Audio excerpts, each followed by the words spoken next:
She threw me out like garbage. Then Dad lost it over his repossessed truck. Hey everyone. Before we kick off today's video, I've got a favor to ask. We've noticed our channel isn't getting as much love lately, and subscribing is one of the easiest ways you can help us out. It's quick, free, and it means we can keep bringing you awesome content. Your support really means a lot, so let's work together to keep this channel growing. Thanks a bunch. Now, let's dive into the video. So, there's this one time when Mom totally lost it and slammed the door right in my face, and for a few weeks, the floor became my bed. Eventually, Dad called, yelling at the top of his lungs, "Where's my truck?" I gave it to him straight, and that's how this whole saga kicked off. Mom was crying, calling me a leech, and told me to hit the road, so I did just that. Fast forward a few months, and Dad was again demanding answers about the missing truck. When I finally spilled the beans, they couldn't believe it. Let's get into today's story. I'm standing there at 22, in the living room I grew up in, and Mom's words cut deep, like a dull knife. "Tom, you're a selfish leech. Get out and don't come back." Her face was red and wild, like I'd broken something she couldn't fix. Dad just sat by the recliner, staring at the floor, not saying a word, which was louder than anything. My older sister, Jenna, is leaning against the wall with this smug look, and Kyle, my younger brother, mutters good riddance and gives the carpet a kick. I've always felt like the oddball, working late at the auto shop to chip in with bills, like for electricity and Wi-Fi, things they just took for granted. That night, I missed Jenna's birthday dinner because I was pulling a double shift to cover their internet bill, and no one even cared. We've had fights before, but this one hit different. It felt final, like Mom's words were a door slamming shut. I head to my room, with its creaky bed and faded baseball posters, and grab my duffel bag.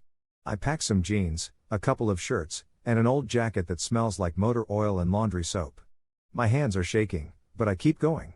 I want to say something that'll make them see me, but my throat's tight, so what's the use? They've already decided who I am. I step outside and the night air stings my face. The porch light's buzzing, casting shadows on the blue mailbox we painted when I was 10. I hear the door locking behind me. My beat-up Chevy's parked out front, with just $200 to my name and a half-empty tank. I get in, grip the steering wheel, and feel the weight of everything. Mom's anger, Dad's silence, Jenna's smirk, Kyle's jab. I'm not just leaving a house, I'm losing them. The road ahead is pitch black, and I have no clue where it's going, but I start the engine, promising myself that I'll figure it out. For the first few nights after leaving home, sleep was scarce. My buddy Mike from the auto shop let me crash on his couch. It was nice of him, but it didn't feel like home. His place smelled like coffee and dog fur, and his pit bull, Rusty, snored like a broken carburetor. I lay there staring at the ceiling fan, my thoughts wobbling like its blades. I kept seeing Mom's furious face and Dad's eyes glued to the floor. I wondered if they were sleeping okay, if Jenna was still smirking, or if Kyle felt bad at all. Mike didn't push me to talk. He just handed me a beer and said, "You'll figure it out, Tom." But he had his own bills to deal with, and I couldn't stay forever. I spent my days hunting for a place of my own. The car shop paid decently, but rent was crazy expensive in this town. I roamed around, checking gas station message boards and flipping through greasy classifieds. Most places wanted first and last month's rent plus a deposit, which was way out of reach with my tight budget of $200.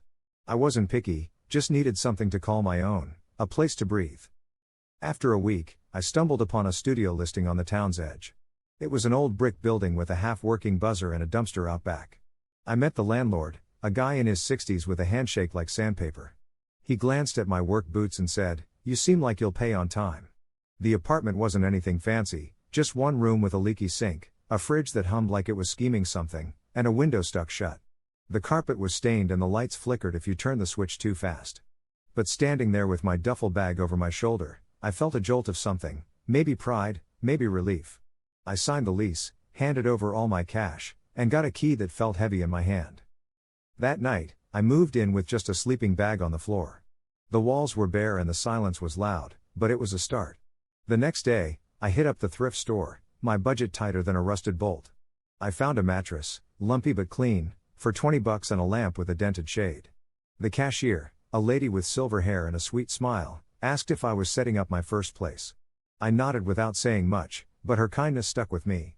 Back at the apartment, I placed the mattress by the window and set up the lamp. It cast a warm glow that made the room feel less empty.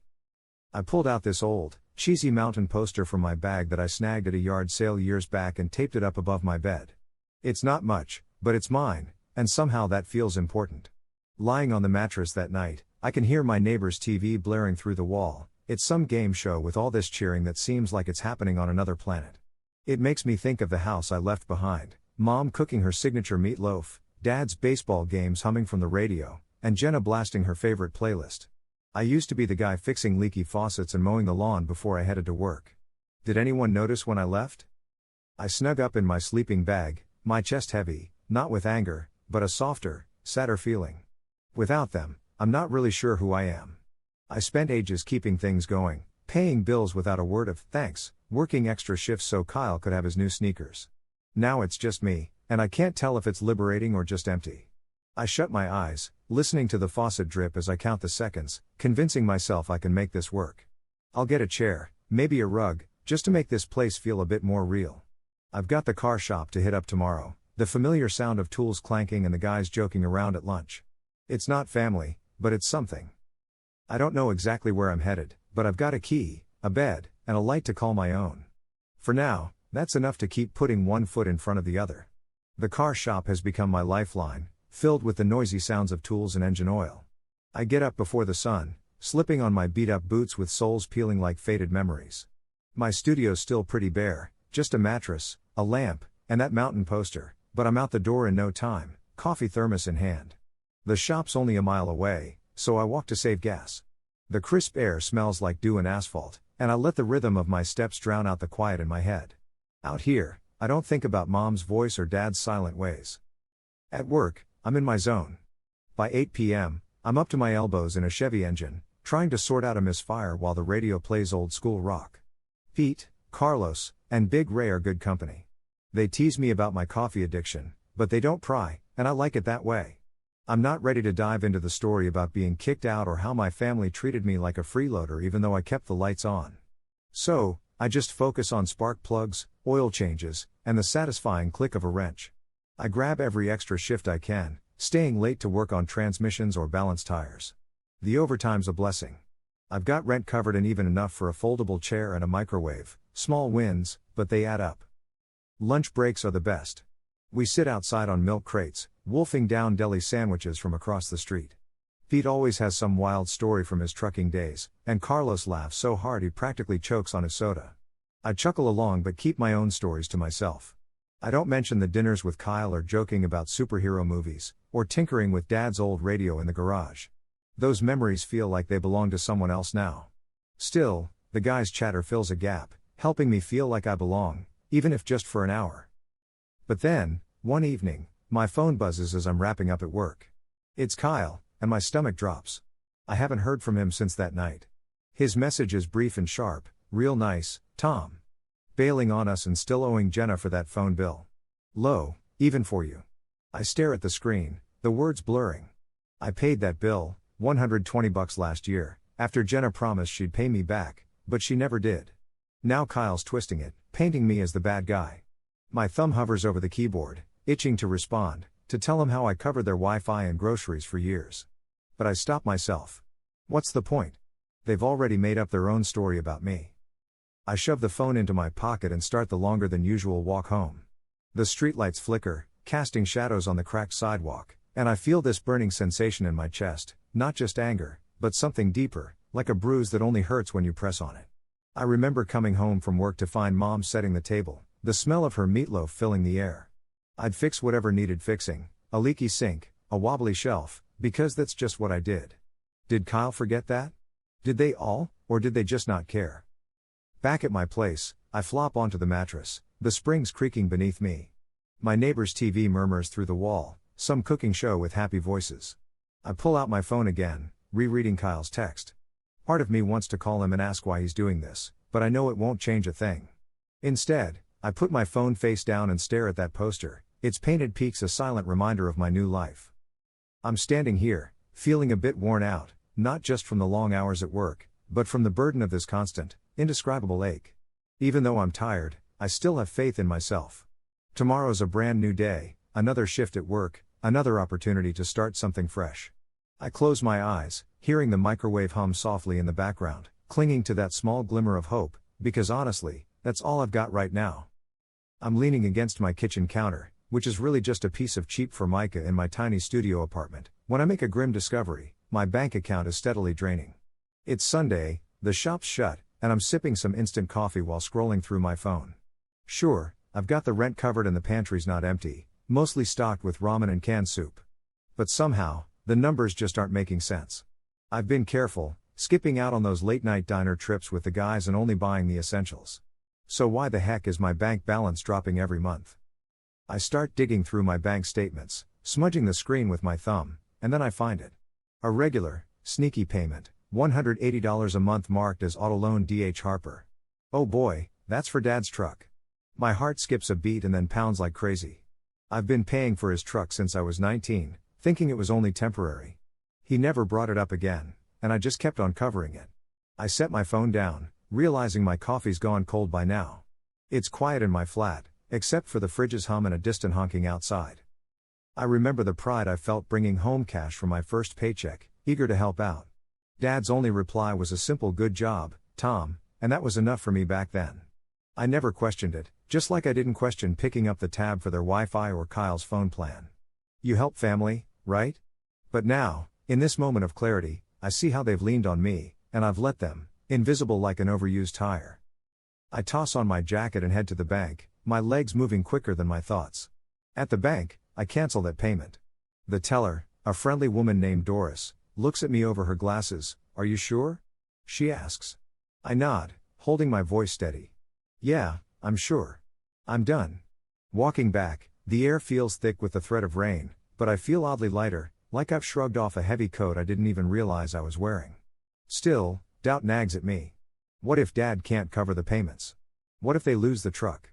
I picture him, lovingly polishing his old Ford in the driveway, Mom bringing him iced tea on hot days. I shake the thought off, kicking a pebble down the street. They called me a leech, kicked me out. I don't owe them anymore. But letting go of those feelings is like trying to scrub off grease, it sticks around.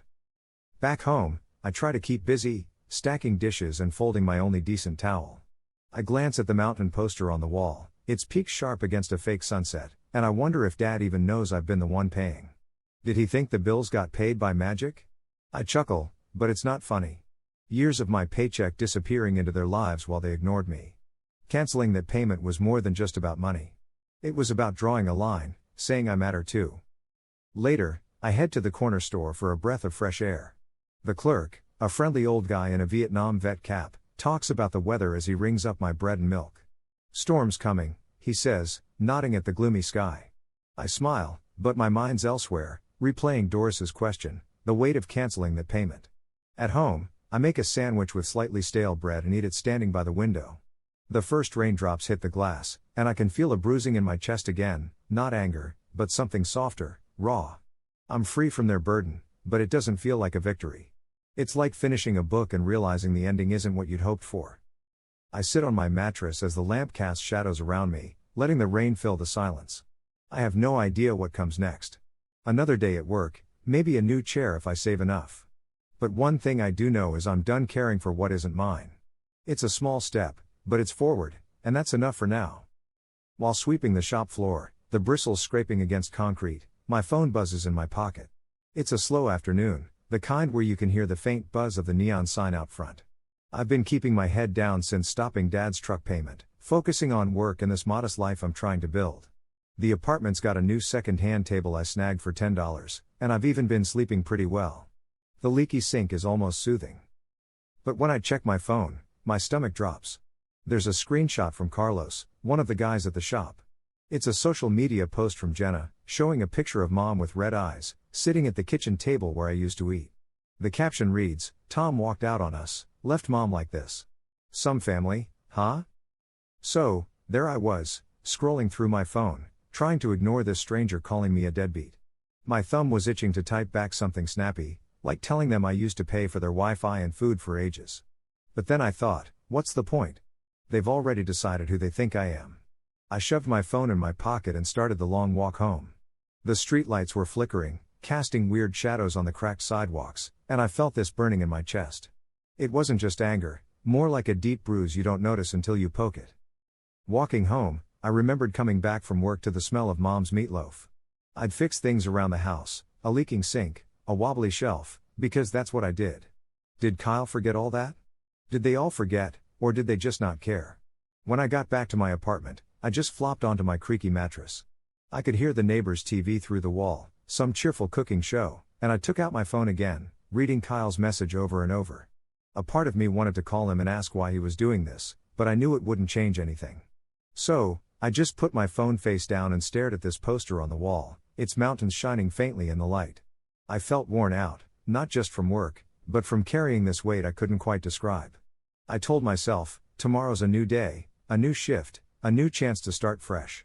I clung to that thought because, honestly, it's all I had. While sipping some instant coffee, I checked my bank account, feeling like something wasn't right. It was Sunday, and the shop was closed. Rent was paid, and I'd stocked up on groceries, mostly ramen and canned soup, but the numbers weren't adding up. I'd been careful, skipping diner outings and only buying what I needed. So why was my balance shrinking every month? I combed through my statements and found it, a regular $180 payment for Dad's truck. My heart skipped a beat when I realized I'd been paying for it since I was 19. Dad promised it was just temporary but never mentioned it again, and I just kept paying. I set down my phone, my coffee cold now, and it hit me how quiet the apartment was, with only the fridge's hum and a distant car horn. I remembered handing over my first salary to Dad. His simple "good job, Tom" felt like enough back then. I never questioned paying for their Wi-Fi or Kyle's phone plan because that's just what you do for family, right? But now, sitting there, it was all clear. They leaned on me, and I let them, blending into the background like an old, worn-out tire. I grabbed my jacket and headed to the bank, my mind racing faster than my legs. I canceled the payment, and the teller, Doris, smiled and asked if I was sure. I nodded, steadying my voice, "Yeah, I'm done." Walking back, the air was thick with impending rain, but I felt lighter, like shedding a coat I hadn't realized I was wearing. Still, a doubt lingered. What if Dad couldn't cover it? What if they lost the truck? I pictured him in the driveway, polishing that old Ford with pride, Mom bringing him iced tea. But I shook it off and kicked a pebble down the street. They kicked me out, called me a leech. I owe them nothing. Yet, the thought stayed with me like grease under my nails, hard to completely wash away. Back in the apartment, I kept busy, cleaning up, folding my only nice towel, and glancing at that mountain poster. Did Dad know I was paying for the truck? Did he think it was magic? Trucks don't pay for themselves. I snorted, but it wasn't funny. I'd been supporting them for years, my checks disappearing into their lives while they looked right past me. Canceling that payment wasn't just about money. It was a line in the sand, a declaration that I mattered too. Later, I went to the corner store for some air. The clerk, an older guy with a Vietnam vet cap, chatted about the weather while ringing up my bread and milk. "Storm's coming," he said, nodding at the gloomy sky. I smiled, but my mind was elsewhere, replaying Dora's question and the weight of that canceled payment. Back home, I made a sandwich with slightly stale bread and ate standing at the window. The first raindrops hit, streaking the glass, and I felt that bruise in my chest again. Not anger, something softer, raw. I was free of their burden, but it wasn't a victory. It felt more like finally finishing something long overdue. You know that feeling when you've got a book you promised you'd never crack open again because the ending totally threw you for a loop? Well, I'm having one of those nights. I'm just chilling on my bed, with the lamp casting funky shadows everywhere, and the rain's doing its thing, just filling the quiet. I should be thinking about work tomorrow, or maybe about saving up for a new chair, but honestly, I'm just glad I'm finally letting go of stuff that's not mine to carry. It's a tiny step forward, but hey, it's progress. Later on, I'm sweeping the shop floor, the broom scratching against the concrete, when my phone buzzes in my pocket. It's one of those slow days where the buzz of the neon sign out front is the loudest thing around. I've been pretty low-key since I stopped making payments on Dad's truck, just focusing on my job and this little life I'm piecing together. I've got a second-hand table in my apartment now. It wobbles a bit, a $10 buy, but I'm sleeping all right, and the drip from the sink has become almost comforting. But then, I check my phone, and wow, my stomach just drops. Carlos, one of the guys I work with, sent me a screenshot. Turns out Jenna, my sister, posted this picture of Mom on social media. She looks teary-eyed at the kitchen table where we'd all once shared laughs and meals. The caption? "Oh, it's a doozy, Tom walked out on us. Left Mom like this. Some family, huh?" And just like that, the comments roll in. Strangers I don't know calling me a deadbeat, a selfish jerk, and worse. I can feel my palms getting sweaty as I lean the broom against the wall. The place is empty except for the lingering smell of oil and rubber. I scroll through those comments, and it's like getting punched with every word. Jenna's crafted this narrative where I'm the villain who up and left them high and dry. No mention of how I paid their bills, patched up their leaks, kept everything running. No word about the day mom screamed at me as I walked out the door. It stings, people who've never met me passing judgment with their sharp, careless words. What a loser, someone says. Poor mom, another adds, complete with a crying emoji. Part of me wants to fire back with my side of the story, but my fingers just freeze up. What could I even say that doesn't sound like I'm begging for someone to believe me? So I toss the phone aside and step outside. The air's warm and heavy, the parking lot is still, except for a stray cat darting by the garbage. I plop down on the curb, elbows on my knees, and try to breathe through it all. It's not just Jenna's post, it's this crushing feeling like I've been erased or turned into someone I'm not. I think back to mom's old table, the one I sanded down as a teenager, and the laughs we had over her clumpy mashed potatoes. Was she really crying in that pic, or was it all staged for Jenna's post? It twists me up inside, more of an empty ache than outright anger. Back in the shop, I'm struggling to focus. Pete, my work buddy, notices and asks if I'm alright, but I just shrug it off and tell him it's been a rough day.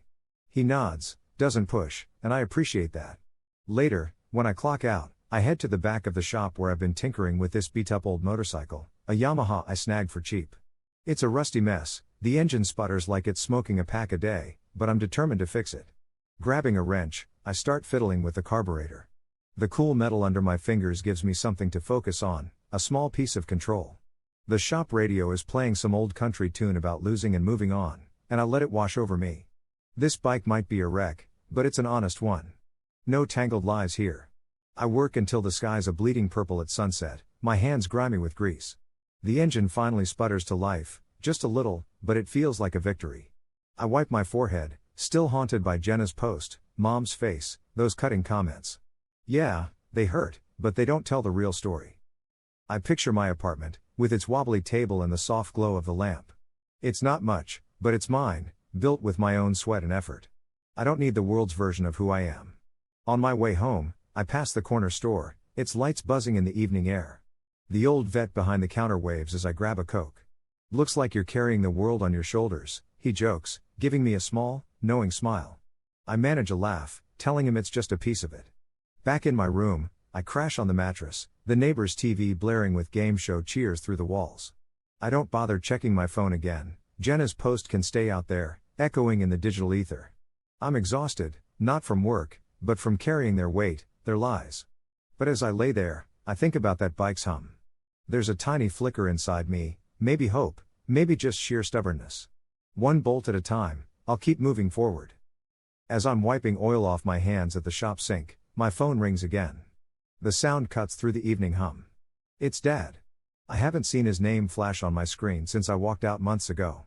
My heart starts to pound, but I dry my hands and step into the break room for some quiet. His voice is rough, like he's chewing gravel. First thing he says? Tom, why was my truck repossessed? No hello, no how are you? Just straight to it, hitting me like a ton of bricks. So I dropped my wrench and leaned against the vending machine, its gentle hum kind of calming me down as I took a deep breath. I stopped paying for it, I said, trying to keep my cool even though my stomach was in knots. Dad, you kicked me out. I don't owe you that anymore. There's this pause, and it's long enough that I hear a dog barking on his end, maybe the neighbor's mutt. I picture him in the kitchen, standing next to the fridge with the handle I fixed last year. You can't just do that, he fires back, his voice getting louder. That's my truck, Tom. I close my eyes, surrounded by the break room smell of burnt coffee and engine oil. I could yell back, reminding him how I'd paid for it for years, yet he never said anything. But I don't. Instead, I keep my tone steady, saying, I've covered it since I was 19. You never asked how, never thanked me. I'm done with that. He stumbles over his words, that's not how family works, like I've broken some unspoken rule. It's almost funny, but the laugh sticks in my throat, sharp and bitter. Family, I think about Jenna's social media post, Kyle's message, and Mom's screams. I think about my studio, with its wobbly table and the motorcycle I'm trying to bring back to life. That's my focus now, not their version of family. Maybe not, I say. But I'm doing what I need to. My hands are steady now, holding the phone, and I feel this shift, like a bolt clicking into place. Dad tries again, sounding a bit lost. "You're making this hard, son." That word, son, stings, not because I want it, but because it feels empty, like an old tire with no tread. I glance at the break room clock, it's creeping past 6. I've got dishes waiting at home and a carburetor that needs fixing tomorrow. I've got to go, I tell him, not harshly, just simply. He starts to talk again, but I hang up. The silence feels louder than his words did. I wander outside the shop, dusk wrapping everything in a gray light. A breeze brings the scent of cut grass from somewhere, and I stand there, phone in my pocket, feeling raw yet grounded. Dad's call shook me up, sure, but it didn't break me. I'm not that kid anymore, the one who paid to feel needed. As I walk home, the familiar sidewalk under my feet, my phone buzzes again. It's Mom, her name flashing like a warning light. I take a moment before answering, bracing myself. Her voice is rough. "Hi, Tom, how could you do this to us? That truck was your dad's lifeline." I keep walking, my boots scuffing the sidewalk, the streetlights flickering on. I let her talk without interrupting. "After all those years of picking up their bills, this is what I get? You're tearing us apart," she says. I can hear Jenna in the background piling on. "Tom, you're so heartless. They always were like this." Kyle's there too, I can tell, but he's quiet, almost like he's holding his breath. I stop by the corner store with its neon sign buzzing, leaning against the brick wall, the phone pressed to my ear. I could shout back, list every cent I've spent, every late night at the shop so they could have cable, groceries, and Jenna's phone. But I don't. I keep my voice low and calm, like I'm talking to a customer. "Mom, I've paid for that truck for years. Wi-Fi and bills, all of it. You never thanked me. You called me a leech and told me to leave. I'm done carrying you all." The silence hangs heavy, as if a storm's about to break. I hear a chair scrape, maybe Mom's sitting down. Jenna mutters something I can't make out. I push off the wall and keep walking, the store's glow fading behind me. Mom tries again, her voice softer, almost pleading. "We are family, Tom. You don't just walk away." I think about my studio, the wobbly table. The motorcycle I started last week, sputtering to life. That's my family now. I'm building things for myself, not waiting for others to notice. I say, my throat tight but steady, "You didn't see me." I buzz myself into my building, hanging up before she can respond, the sound definitive, like a door clicking shut. Inside, I collapse onto my mattress, the lamp casting a warm glow on the wall. The neighbor's TV plays a rerun, the laughter distant and fake. My hands tremble, not from fear, but from something else, like a weight finally lifted. Their voices echo in my mind, Mom's desperation, Jenna's bitterness, Kyle's silence. They wanted me to bend, to say I'm sorry, but I didn't. I laid out my truth, plain and simple, and it feels like standing up after a long fall. I grab a Coke from the fridge, the can cold against my palm, and sit by the window, watching headlights slice through the night. I'm not mad anymore. It's quieter, a sad kind of quiet, like forgetting a song you used to know by heart. But I'm here, in my own space, and that feels right. You know, they just can't handle it. Tomorrow, I'm diving back into my workshop, wrench in hand, putting together what's mine. It's been about 6 months since I last talked to my mom, and though the pain's not completely gone, it's faded to a low buzz in the background now. My studio's turned into my home, still small, but totally mine. I've got this wobbly table with a cactus sitting on it that, surprisingly, I haven't managed to kill yet. The motorcycle's done, and it gleams under the shop lights. Riding it down those country roads, with the wind rushing by, it feels like I'm flying. My family doesn't reach out much. Dad shot me a text once saying we should chat soon, but I just let it be. Carlos let me know Jenna's still upset about her post, which didn't really affect me. Mom's out there telling folks I went my own way. Kyle is the odd one out. Pete spotted him at the deli and thought he wanted to chat, but nothing happened. Honestly, I'm cool with the quiet. The shop's my safe haven now. Pete, Carlos, and Ray, well, they're more than just co-workers. They're my crew. On those slow days, we grill burgers out back and laugh at Ray's terrible jokes. I've got a routine going, work, ride, and tackle new projects. I might try making a coffee table next. My fridge finally has more than just ramen in it, and when I'm feeling a bit fancy, I even splurge on a steak. Last week, fixing the sink felt like a big win, even if it was minor. I'm not rolling in dough, but I'm steady, building a life that's all about me and not anyone else. Nights get me thinking the most. I find myself near the window, lamp on, while the neighbor's TV hums with late-night shows. I picture my mom's kitchen, that well-used table, and dad's crackling radio with a baseball game. I wonder if they miss me or if I've just become another story they tell. It hurts, but not like it used to. I've got my own stories now, like the time my bike roared to life and Pete gave me a hearty pat on the back when I got a raise. Those moments matter more. Family isn't just about where you come from, it's about who sticks around and sees you. I spent years chasing their approval, thinking my successes would earn it. I was wrong. Love isn't a tally of wins and losses, it's a choice. They chose not to see me. Getting kicked out was rough, but it also taught me to rebuild. I found my worth not through their eyes but through the work I do. Between fixing engines, nurturing a cactus, and riding free, I've realized I'm not perfect. Sure, sometimes I think about what I could have said, but I'm at peace now. I'm in a place where I'm seen. If you're out there feeling weighed down, just know you're enough. Letting go is tough, but it's how you carve out your own journey. Every step is worth it. I lean back, see the cactus reflecting the light, and smile. I don't need their approval to know I'm doing okay. I've got my keys, my bike, my life. That's enough. Thanks for sticking through this story with me. Family can bring joy or heartache, and if you've ever felt overlooked by those you're close to, drop your thoughts in the comments. You never know who might need to hear your story. Thanks for watching and diving into this family drama with me. If you enjoy these tales, be sure to subscribe and turn on notifications, so you don't miss the next one.